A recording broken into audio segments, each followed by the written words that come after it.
नमस्कार, मैं आदर्श यादव और आप देख रहे हैं द यूपी खबर। उत्तर प्रदेश में 2022 का विधानसभा चुनाव जैसे जैसे नजदीक आ रहा है, वैसे वैसे बड़ी पार्टियों के साथ छोटी छोटी पार्टियां भी पूरी तरीके से सक्रिय दिखाई दे रही हैं। एक और बड़ी पार्टियां गठबंधन करने में लगी हैं, वहीं छोटी पार्टियां एकजुट होकर चुनाव लड़ने की तैयारी में हैं।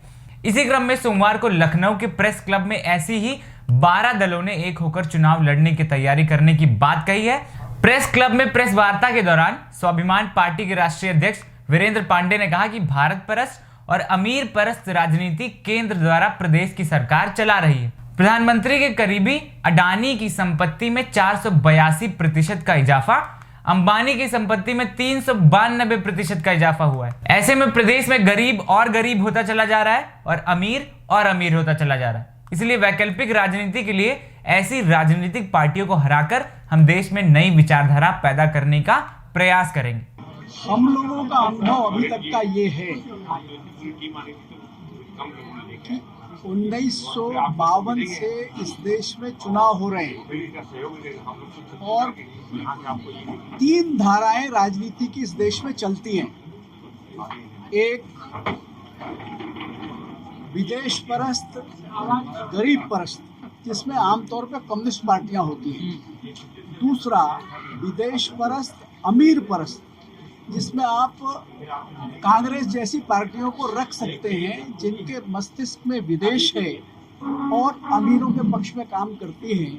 और तीसरी धारा ये है जो भारत परस्त है किंतु अमीर परस्त है, जो आज केंद्र में और राज्य में जो सत्ता में दल है वो यद्यपि भारत की बात करता है लेकिन उसकी सारी आर्थिक नीतियां और कार्यक्रम सारा अमीरों के लिए है।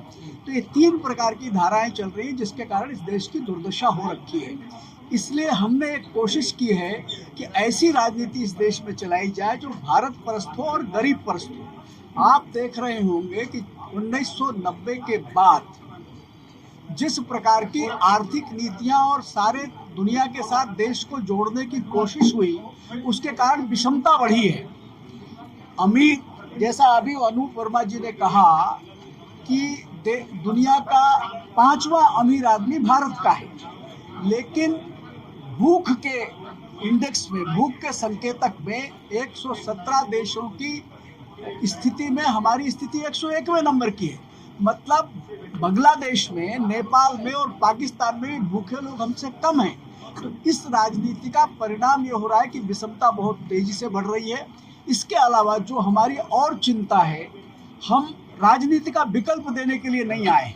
देश बहुत संकट में है इस समय, इसीलिए हम लोग मोर्चा यहाँ हर पार्टी नई जो बनी है उसी के साथ में मोर्चा बनेगा।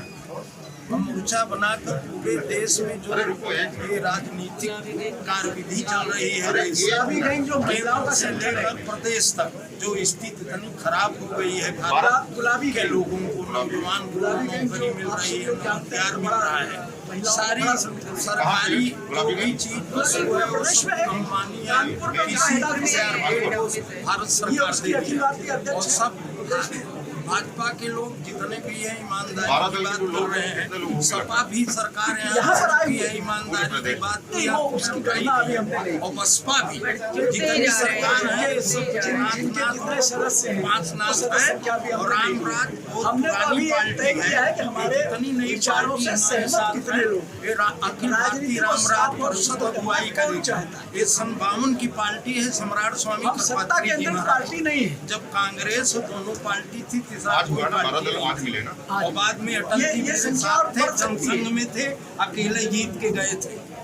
समझ लो, अगर किसी कारण से धर्माचार इस पार्टी को तोड़ा, अब हम लोग मिलकर जो 10 पार्टी साथ में सब बैठे हैं, जो सरकारी अधिकारी रहे हैं, चिंतन कर रहे हैं हम लोग बैठकर, तमाम विधायक मेरे साथ हैं।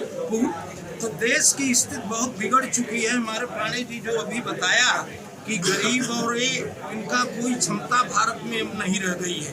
कोरोना के नाम पर इलाज नहीं हो पाया, अरबों खरबों पैसा खाया गया देश का, और कोरोना बिल्कुल छोटी आवाज और लिस्ट दी गई भारत में। और आज जो भी हो रहा है, हम केवल 22 के चुनाव प्रदेश के ही नहीं लड़ाना चाह रहे हैं, जो 5 प्रदेश में वहां तक हम लोग संगठन काम करेगा हमारा मोर्चा। हम एक प्रदेश के लिए नहीं, हम पूरे देश भारत को अखंड करना चाहता हूं। अखंड का नारा भी रहा, ये लोग इसको अलग करना चाहते हैं। जो भी यहाँ सरकार रही इसको बांटना चाहते हैं हर जाति में।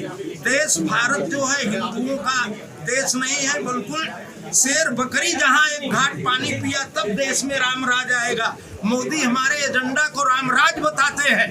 हम मोदी को कहना चाहता हूँ चैलेंज के साथ, 2 बार सरकार रही, राम मंदिर क्यों नहीं बनवा दिया? जब सुप्रीम कोर्ट आदेश किया तब राम मंदिर बना।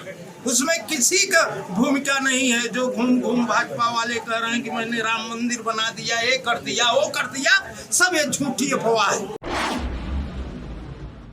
फिलहाल आज की इस खबर में इतना ही। बाकी खबरों के लिए देखते रहिए द यूपी खबर। नमस्कार।